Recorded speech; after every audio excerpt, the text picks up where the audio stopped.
Dan ka ganna a mawuyacin hali, rashin kyawun hali na shi ya ja mun. Da na yi kuɗi na ban mamaki, yawan kuɗin ne ma suka ja mun.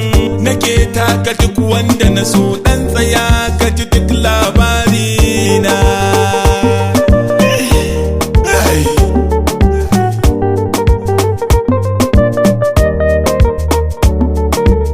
Na rike miliyoyi na kuɗaɗe, gidaje da filaye na basu baya. Mota sai wadda na ga dama zan hau, sai wadda ta yi mun macin da kaya.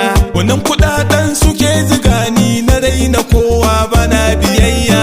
Zagin kowa ni nake yi, ko da mutum zai sa an kakana.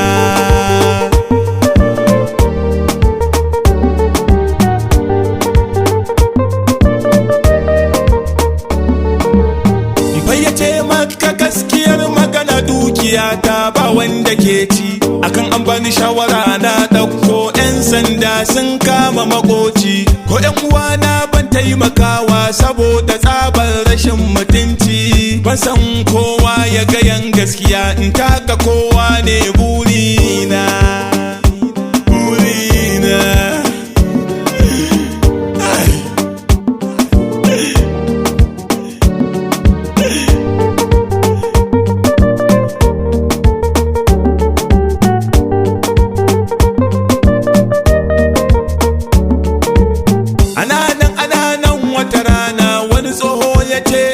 Makamai da na ciyo na kalli fuskarsa, na ce da shi dan dangin kazamai. Duk da hakan ban kyala tsohon ba, wasu marika na dinga zuba mai. Daga nan wahala ta fara, da na sani na.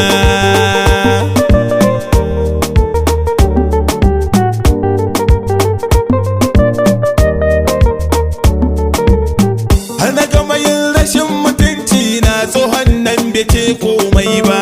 Ina gani kamar shi kenan, ashe shi ba yale ni yayi ba. In takaice ma zancen duka, tsohon nan ba mutum bane ba. Tun daga wannan lokacin na daina jin daɗin barci na.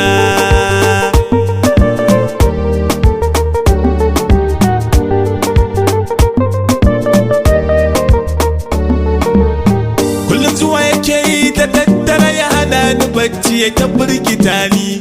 Ko me ce da ni in yi sai na yi, kwakwalwata ta daina tunani.